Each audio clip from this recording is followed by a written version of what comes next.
Yes, the power came back. I'm back on. No.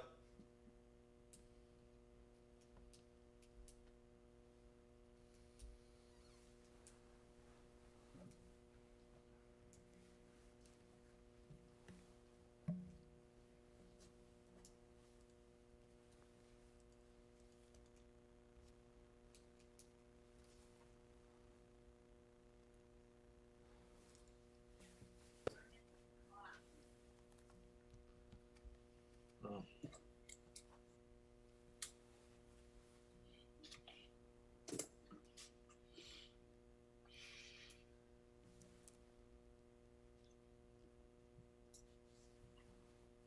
Did you do it?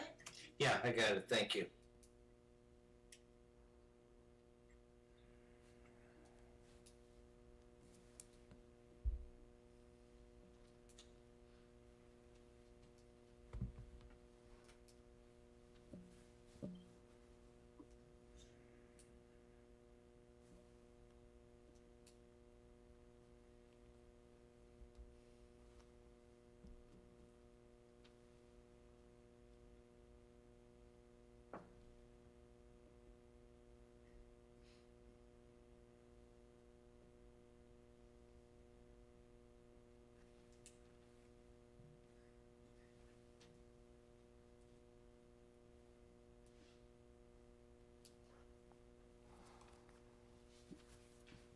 Good evening.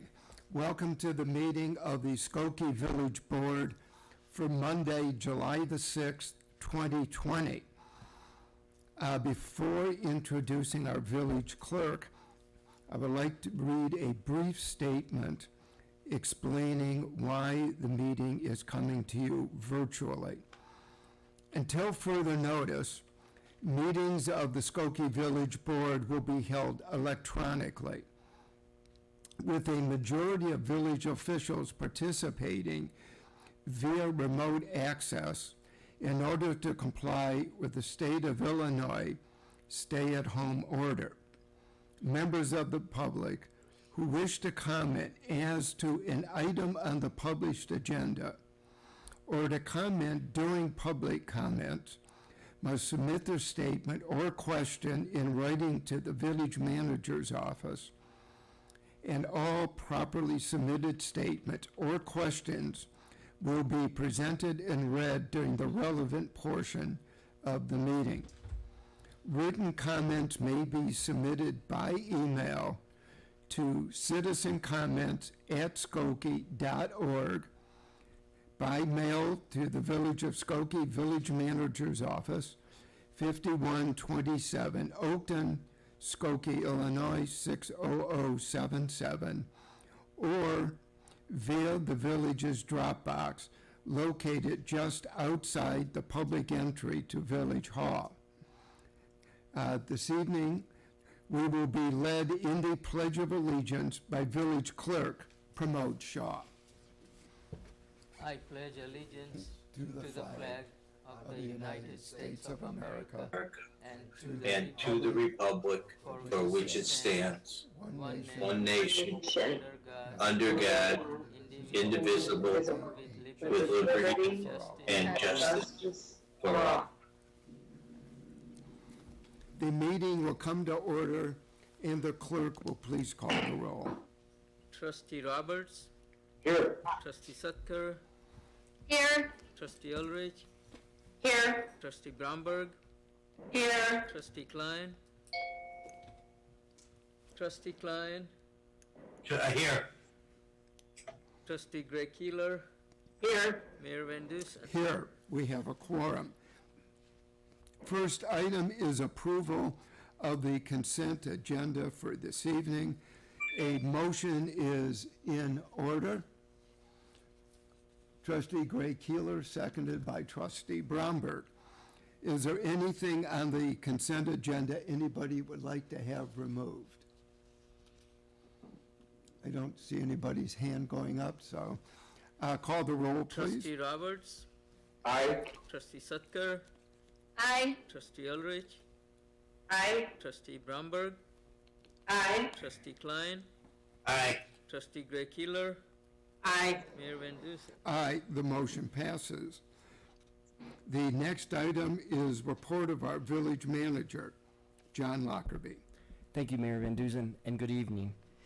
Item A is regarding the COVID-19 update, and Dr. Catherine Kennard, our Director of the Health Department, is with us this evening to give us the most up-to-date and current information regarding COVID in our community. Dr. Kennard.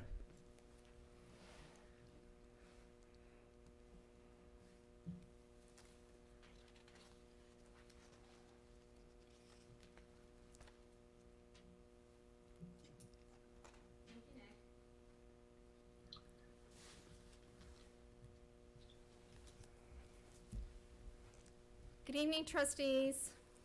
Mayor Van Good Dusen, Mr. Lorge, the others in the Evening. audience. Good evening.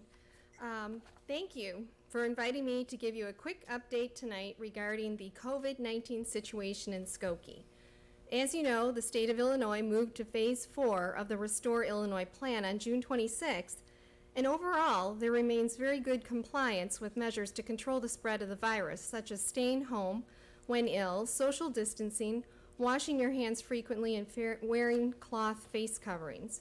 We must continue to be vigilant about these measures to ensure that we continue to keep the virus in check as we reopen our community.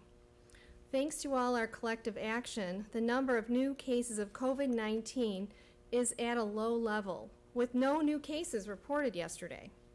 That is a first since the virus first appeared in our community in March. As of today, 996 Skokie residents have tested positive for COVID-19. 925, or 93%, are recovered or recovering, which means they're not in the hospital and are no longer in isolation. And that percentage is consistent with Illinois data. There are 37 residents still in isolation, which is bad enough, but much less than what we were seeing just a few weeks ago. The number of people still hospitalized is also at a very low level, just 2 people as of today. Unfortunately, we have tragically lost 34 people, 3 more than when I spoke with you 3 weeks ago, and are extending our deepest condolences to the families of these individuals who were valued and beloved. The most recent deaths have all been nursing home residents. There have now been 14 nursing home residents, or about 40% of the deaths in Skokie. This is similar to the state data, with the number of new deaths shifting from those living in the community to nursing home residents. The health department and the nursing staff are continuing to work closely with the 6 nursing homes in the village and think they're doing all that is possible to limit the spread of the disease. In fact, 3 facilities, Skokie Meadows, Lieberman, and The Grove, are testing all residents and staff who have not yet been positive for COVID-19 every 3 to 7 days to try and identify any new cases as soon as they appear. Susan Riesberg, a public health nurse who's the personal health supervisor, has been working most closely with the nursing homes, and I can ask her to speak with you at your July 20th meeting if you'd like a more in-depth discussion of this work. On other fronts, as you know, Health and Human Services team has secured more than $800,000 in grant funding to support COVID-19 contact tracing activities. We've used this funding to increase nursing, social work, health inspector, and contact tracing staff capacity, which has been extremely important to ensure that we're able to continue to interview Skokie residents who become ill. Within 24 hours is the goal, and identify their close contacts to ensure that they're alerted to the risk and protective measures to take, again, without revealing the identity of the person who's ill. The Illinois Department of Public Health also launched a new statewide contact tracing software last week that uses a Salesforce platform and is significantly improved over what we had been using. We're very grateful for this funding and support from the state, which will ensure we're able to respond effectively. Although the number of cases is currently low, Health and Human Services continue to be engaged with all sectors of the village, especially houses of worship, schools, child care centers, park district, library, and businesses as we cautiously move forward together through this pandemic. So far, there have been 23 outbreaks of COVID-19 in a wide range of facilities and businesses. Health department staff have worked closely with the management teams at these facilities to bring the outbreaks under control. And we've been working especially closely with Community Development Division, or Department, I should say, headed up by Matt Brandmeier, along with Len Becker, Leslie Murphy, and the Economic Recovery Task Force. This team has been working diligently to connect with and support businesses throughout the pandemic, and especially now that we're reopening widely. All of the state guidance for businesses is on the village website, has been shared by email, but we're also planning, together with community development, to call every Skokie business in the next few weeks to check in and ensure that they know who to call for assistance, especially if there's a case of COVID-19 in the workforce, so we can help prevent the spread of the virus in work sites. I think it's important to keep in mind how little we know about this complex virus. It is too new for us to really predict what will be the long-term impact of the disease. We know that COVID-19 seems to attack every organ of the body, the brain, affecting the sense of taste and smell, causing confusion and chronic fatigue, heart and blood vessels, leading to increased heart size or cardiomyopathy, arrhythmias, strokes, and blood clots, and causing some children to have very severe illness. The lungs with shortness of breath and difficulty breathing, the gut leading to diarrhea, and so on. Many people with only a mild illness are finding it hard to fully recover and may have severe complications later. Scientists are racing every day to better understand the impact of the virus, but it's dangerous at this point, considering our lack of knowledge and understanding of the long-term course of this disease, for anyone to knowingly put themselves at higher risk of infection by not taking the simple precautions of social distancing, washing our hands, and wearing face coverings. Before I close, I want to mention the national progress towards producing a COVID-19 vaccine. On June 16th, I listened virtually to the Advisory Committee on Immunization Practices, or ACIP, meeting at the Centers for Disease Control and Prevention in Atlanta, Georgia. ACIP creates the national guidance for all immunizations and emphasized that the goal is to produce enough COVID vaccine for everyone in the United States by sometime next year. As I'm sure you can imagine, there's a tremendous amount of time and funding being put towards this effort, with every possible approach being considered. Clinical trials are already underway, but there will be no moving forward unless a safe and effective vaccine is identified.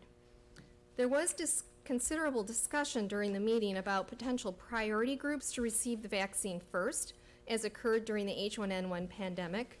And it would not be a surprise to you to hear that we're considering focusing initially on those most at risk of severe disease, such as those over age 65 or who have underlying health conditions. But what really struck me about the meeting was their acknowledgement that adhering too closely to the priority groups might be detrimental. The goal is really to get vaccine into as many people as possible as quickly as possible. So we'll certainly hear a lot more about that, developing plans, but I'm hopeful that there will be a vaccine and that together pharmacies, healthcare systems, and public health can effectively and rapidly distribute the vaccine.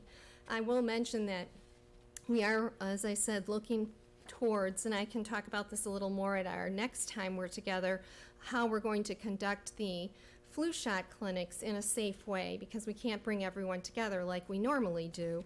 And so we're looking at using a second location during the flu shot clinics and spreading out the time so that we, instead of trying to vaccinate everyone in 4 hours like we usually do, where we do 1,000 people an hour, we then spread it out to an 8-hour day. So we'll see how quickly we can get that done. And I apologize, I meant to say 1,000 in 4 hours. We can't do 1,000 in an hour. The most we can do is about 350 an hour.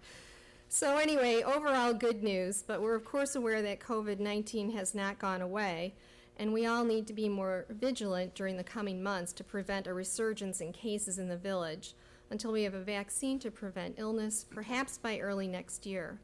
We need to continue to stay home when we're sick, get tested if we have symptoms, wear face coverings, and keep at least 6 feet between ourselves and others, and wash our hands. And as usual, I want to thank everyone from every department in the village. This really has been a tremendous collective effort. Everyone in the room has been so helpful, spending a tremendous amount of time on this to make sure we can get through this all safely. Mr. Lorge, Ann Tennis, Nick Wyatt, John Lockerbie, Mayor Van Duzen, of course, all of you are elected officials, every business entity and citizen in Skokie for facing this unprecedented situation together. And I'll thank you too, Julian, for helping us with getting all the grant funding organized. I see you there on the screen. You've been a great help. And with IT, you know, we completely changed our operations. The health department seems quite strange to me now because everyone who's working there practically is new, hired within the last couple of weeks, and all of our regular staff are working at home, and I haven't seen them since March. So I only hear them on the phone. So it's a very, very unusual time, but I really am grateful to be here right now, and I think that together we're all doing a great job getting through this situation, as difficult as it is. Okay, So- comment or questions? Trustee Sutker? Hi, Dr. Kennard. Hi, Trustee. Thank you for everything. I was just curious about the flu shot, if there was any thought to like doing it with people in their cars, or if, you know, versus like having to worry about a space, or would that be more complicated? You know, we've thought about it, and we've talked with John Lockerbie even about trying to do a drive-through, but I think that's going to be more complicated, and it'll be easier for us to use another location. We're looking at Devonshire, and then just spacing everyone out so that we can get that. And we give about 3,000. We're going to do the same number of vaccines, but just by trying out 2 different locations and then spreading people out, the timing and the distance within the facility, I think we'll be able to do it. So that's what our plan is at the moment. We're planning to start the clinics at the end of September, so you'll be hearing more about this very soon. And as far as like when, God willing, there is a vaccine,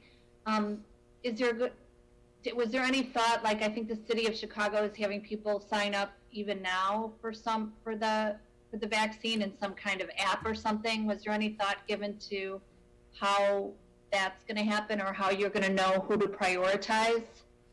Well, I think the prioritization will come through the federal government, as it did during H1N1. It's really the Advisory Committee on Immunization Practices, which had many people at this meeting, all of the, you know, leaders in vaccine production and virologists and so on were all there talking about how best to proceed. But I think one thing that they learned as well that they discussed was that for H1N1, they wanted so carefully to make sure that only the people in the priority groups got the limited amount of vaccine that was initially available, that it was all sent to health departments.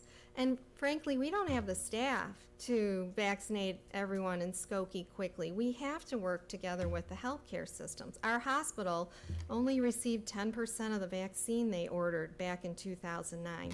Partly that was because they had ordered a single dose syringe that wasn't available, but also because all the vaccine was concentrated in the health departments to make sure it went to the people in the priority groups. And I was almost, I would say, overjoyed to hear they're planning to really focus, because the healthcare system and pharmacies give over 100 million doses of flu shot every year. Let's get them all on board. And also, in order to spread everyone apart, it's better to go to your doctor's office and the pharmacy and so on and be farther apart from people than to try to have those huge clinics where we were doing 5,000 people a day back in 2009. So more to come on that, I'm sure. Thank you. Sure. Trustee Roberts? Hi, Dr. Kennard. Hi, Trustee. I appreciate your report tonight and your description of the impact of COVID on the body and the many systems of the body. I just wanted to, I listened to a science writer on a podcast, and he described coronavirus as not a respiratory illness, but a illness of the blood vessels, really a vascular disease that can travel throughout the body Right. Is that your understanding, or is that what is now really kind of coming out now in the papers and the reports? I think it's too early to tell. This virus has only been around for a few months. And so, unfortunately, we're kind of learning as we go along and see what the impact is on people. So that is certainly one theory. And that's an interesting one because it then helps maybe us to understand how some people are more heavily impacted than others. For instance, we've had some residents and they've had very severe illness and they might have only had high blood pressure. Well, high blood pressure does damage blood vessels. So diabetes, obesity, high blood pressure are some of the things that, and age, as we age, our blood vessels aren't quite in the shape they were when we were younger. So all of those things could be linked together, although I still think it's too early to tell. But yes, that is certainly a theory. And, you know, especially because asthma hasn't seemed to be a particularly high risk, and you would think something that was more respiratory in origin might impact people with asthma more heavily than what's been seen. So day by day, more is learned. But that is certainly a theory that's coming out right now. And what reports have you received from either citizens or businesses themselves or patrons? Are most of our businesses complying with the Phase 4 rules, and how's it going overall, would you say? Overall, we have not had very many complaints. And we follow up right away the next business day with any complaints that we receive. And honestly, the police department's been a really good partner. If it's after hours or a weekend time, they'll swing by. And I don't know, the uniform has a pretty good impact on getting compliance without having to say a whole lot. One of my daughters in their 20s went down to the Evanston beach over the weekend, and she said the police just walked up to them and stood there with their arms crossed looking at them, her and her four friends. The beach was closed, so they went home. You know, you don't have to say a whole lot when you're a police officer.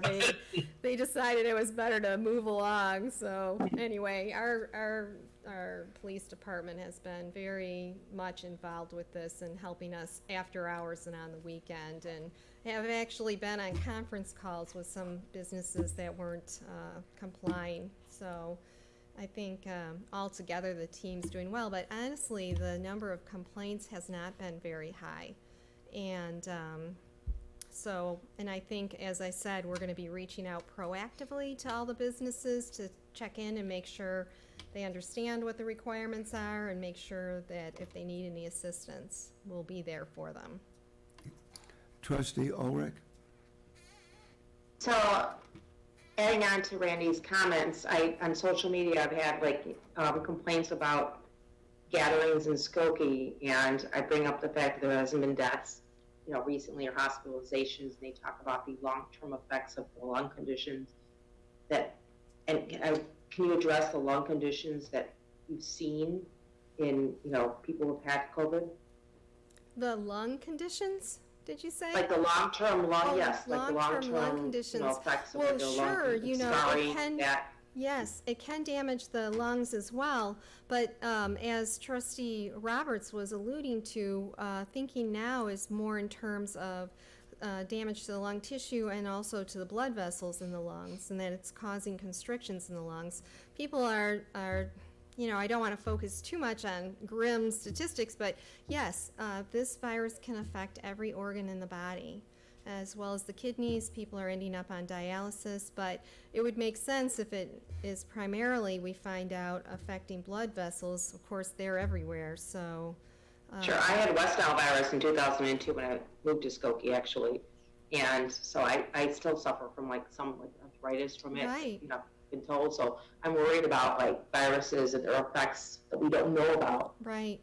On term. Absolutely. That's right to be concerned. It definitely is. Yeah. We also had Thank a you. citizen comment regarding COVID, and so the question is, Skokie website has been reporting 33 deaths, but the other media such as Patch and Skokie Review have been reporting 38 or 39. Also, the case number in the Skokie website never matched the Department of Public Health .Illinois website numbers by zip code. Just curious why. This is from George Hobchak. And there's 3 different data sets that are available. The Village, of course, is one data set, the Illinois Department of Public Health, and then the Medical Examiner's Office. And Dr. Kennard and her team review the data on a regular basis, and really the most accurate information is from the Village's Health Department. For example, the Illinois Department of Public Health recently reported 23 more cases in Skokie than what the our Department of Health had, and that is due to the information largely being generated automatically. And so there were individuals that did not have an address reported that were just allocated to the Village of Skokie, for example. And so the Health Department works to reconcile those numbers. And then also the Medical Examiner's Office data is currently reporting 6 more deaths than what has actually occurred. And this is the data source that some of the media outlets have been utilizing. And so that difference is due to a long-term care facility that's located in town that actually has 1 floor that is dedicated to COVID patients. And those are individuals that don't need hospitalization, but they need greater care than they can receive at home. And so those individuals that have unfortunately passed away were attributed to Skokie, whereas they lived elsewhere but were temporarily in Skokie in that facility. So those are just some of the nuances that have played out in those different data sets. And so the Skokie Health Department has the most accurate information. Right. So Dr. Kennard, thank you very much. Thank you. And then item B and C under my agenda tonight were included under the consent agenda, and that completes my report. Thank you. Next item is report of our Corporation Counsel, Michael Lord. Thank you, Mayor, trustees. Good evening, everyone. I'm joined tonight by Assistant Corporation Counsel Barbara Mangler. Item A is an ordinance on the agenda for first reading tonight. This ordinance is a routine housekeeping matter. It's a provision to enable funding which was already approved as part of the village budget.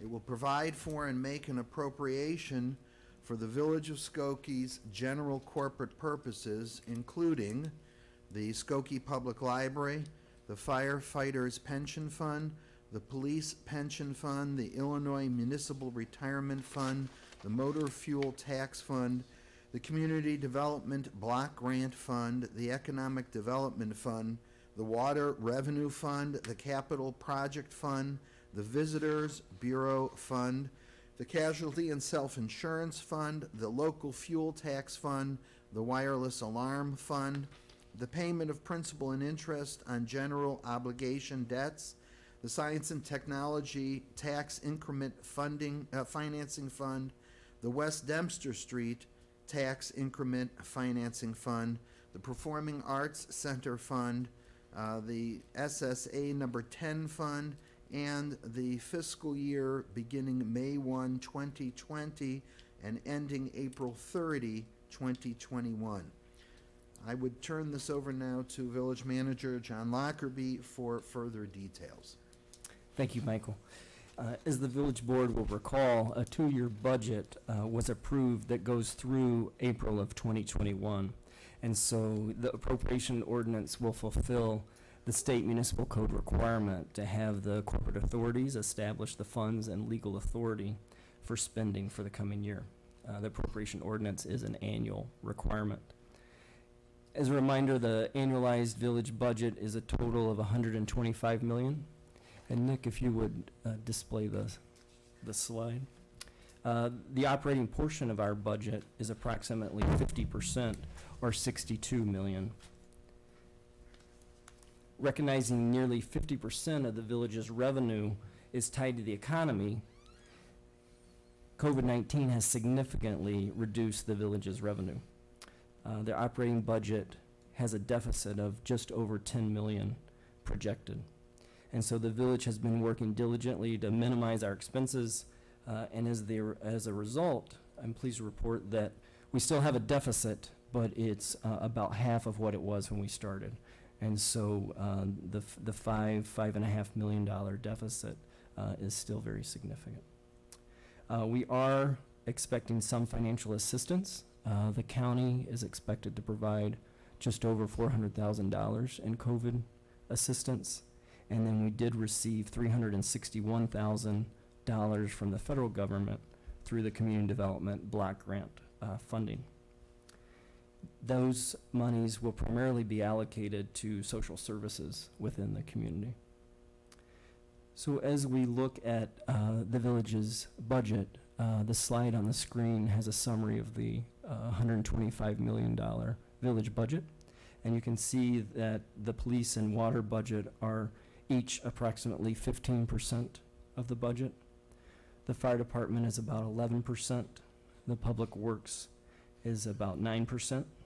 Economic and community development is approximately 6%. The village's capital improvement program is approximately 6%. And the health, human services, administration, and other departments account for 5%. It is interesting to note that the village's annual payment for debt is just about 5%, just right at 4%. And then as we compare that to 5 years ago, it was 7%. And so that part of the budget has gotten smaller. Julian Prindy is with us this evening as well, our finance director, and we're happy to answer any questions.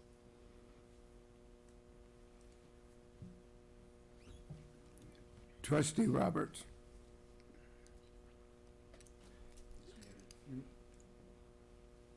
Trustee Roberts, you're muted. I can't hear you.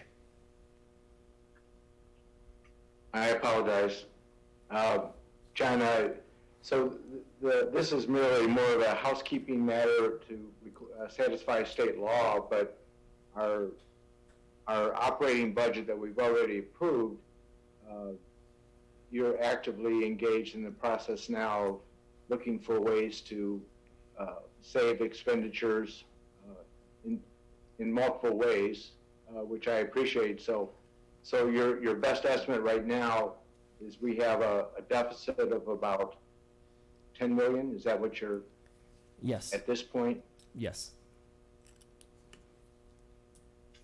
And so part of how we're saving money in order to reduce that deficit is through a hiring freeze. And so a large percentage of our operating budget is related to personnel. And so as we have had attrition, we are not filling those positions, doing an analysis with each position to see if we can maintain services and keep those positions vacant. And so the hiring freeze has been very important to us. All of the departments have worked to reduce their expenditures. And so any line item that they can reduce their expenditure, they have done so. We have deferred capital and postponed capital expenses. And so we continue to look at every dollar that we're spending to reduce those expenses, to reduce the deficit that we will be spending. We anticipate there will be a deficit budget this year, but we're working aggressively to reduce the size of that deficit. It could be as high as 10 million, but we are projecting that we can get it down to about half of that. Excuse me. Trustee Klein. Yeah, John, I don't mean to put you on the spot, but since we're talking about the deficit, can you talk about the state of the reserve fund? Yes, so the village has a policy of having a 25% reserve fund of our operating budget. That is equates to 15.1 million. And I'm pleased to report, as of now, we have that reserve. And so back during the recession of 08 and 09, the village had to utilize our reserves, utilize that 25% of our operating budget. But I'm pleased that we were able to replenish that over a number of years after the recession. And so as we are embarking upon these very difficult economic times, the reserve fund is at the level that our village policy established it for. Okay. Thank you. Trustee Greg Keeler. Unfortunately, of course, lots of things have been canceled, like just this week, obviously, the 4th of July parade, there's upcoming things, Backlot Dash, there's Festival of Cultures. all these things that are being canceled, I'm just wondering if there's any positive effect on the budget? Is there money that's not being spent that would have been allocated for that? Yes, those expenditures have been accounted for. So Nick Wyatt, our Assistant Village Manager, serves as the Budget Director, and he has been working with the departments to look at the projected expenditures and to account for those expenses, some of what you mentioned, that will not be spent this year. And so that's part of our ability to reduce the deficit. And so the Backlot Bash, the village has expenses associated with that. A large part of those expenses are reimbursed by the Park District. We do make a contribution to the Festival of Cultures, and so there's savings there. So there's a number of those items. And Nick, I don't know if you have any other savings that come to mind from events that have been canceled. Yeah, the fireworks, the 4th of July parade, we contribute to all those events, so that'll help save in our grant funds. Thank you. So this will be on the agenda for the next board meeting. Correct. Matter will return for second reading and adoption July 20, 2020. I'd proceed then with item B on my report. It's an ordinance that's up tonight for first reading. This ordinance will amend Chapter 10 of the Village Code to revise the definition of brew pub in order to be consistent with recent changes made to state statute. Specifically, the definition of a brew pub only included a microbrewery and included a limitation on manufacturing to 50,000 gallons per year. The G license classification will now allow on-premise sales for Class 1 brewers with a limitation on manufacturing to 930,000 gallons per year.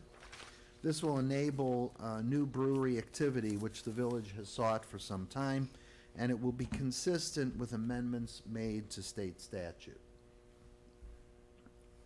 If there are any questions on that? If not, this will then also return for second reading adoption on July 20, 2020. Finally, item C is an ordinance on the agenda also for first reading tonight. This ordinance will amend chapters 106 and 46 of the Village Code pertaining to permits for overweight and oversized vehicles on Skokie roads. The amendment will update and clarify requirements and conditions for an overweight or oversized vehicle permit. Additionally, the new language will update the fees associated with permits for various types of overweight and oversized vehicles. These updated fees relate to administrative and infrastructure impacts which occur on our roadways from these vehicles. It further will provide the basis for a new oversight of such vehicles, which we will be endeavoring to put in place in the coming months, and for which it will provide protection to village road assets. If there are no questions on that, then this matter will also return on July 20, 2020 agenda for second reading and adoption. That then would conclude my report, Mayor. Thank you. The concluding item this evening is citizen comments. John? Thank you, Mayor. I have two residents who contacted us regarding fireworks and the amount of firework activity that they had experienced in their neighborhoods. One was from George Hobchak and one is from Harriet Cohen. And I thought it would be interesting to share a little bit of information regarding fireworks and compare it from this year to last year. And so the village regularly every year communicates that fireworks are illegal, and we work diligently to get that message out to the community, and the police do respond to complaints regarding fireworks and tries to prevent that illegal activity. So during June of 2019, so last year, there were 14 calls regarding fireworks. And this year, 2020, same period, the month of June, there were 269 calls for fireworks. So a significant increase in activity. And then on July 4th alone, there were 218 calls to the police department regarding fireworks. And so we are collecting information and brainstorming on ways to try to reduce that activity in the future. I was in contact with the Park District today as well. We had a few residents that contacted us with concerns about fireworks being set off in the parks, and so we'll continue to review that issue. In addition, we received a citizen inquiry from Fernanda Perez. I was wondering why body cams are not being used by our Skokie Police Department for accountability. Thank you. And so I thought it would be helpful to highlight some of the statement that is on the village's website regarding the type of video footage that our police capture. Although the Skokie Police Department does not have body-worn cameras, the department does record video footage. All Skokie Police Department patrol and special operation vehicles are equipped with a robust in-car camera system. Approximately 2 years ago, the village board appropriated $605,000 for a state-of-the-art in-car audio and video camera system that records activity both as the police vehicle is in motion as well as incidents happening around the police vehicle.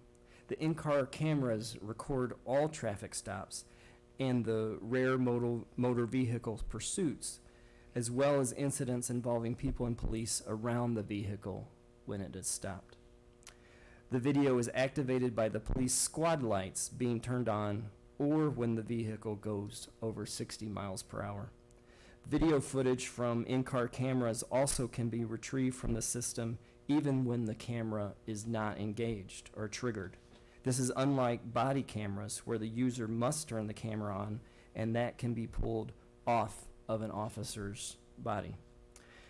The Skokie Police Department system provides stable, high-quality 360-degree recording and viewing, which is something that body-worn cameras do not. Video from body-worn cameras can be susceptible to body movements that may make the video difficult to watch and decipher exactly what is happening. The equipment and personnel required to implement a body-worn camera program represent a major long-term financial investment with both significant initial costs to purchase some 140 required cameras. In addition, a body camera system has significant annual maintenance fees that would include adding an additional police position, likely at the supervisory level, to oversee the system, purchasing digital storage capacity, establish an inventory system, and more. As such, the police department and the village continually reviews best practices, available technologies, and grant funding opportunities for future consideration in an effort to be responsive to the community while also recognizing the village's current fiscal constraints. So those are the citizen comments that I have received this evening. Are there any additional that have come in? Mayor, there's no additional citizen comments this evening. Thank you. Next item is Trustee Bromberg, Motion to adjourn. seconded by Trustee Roberts. We are adjourned. Thank you. Thank you.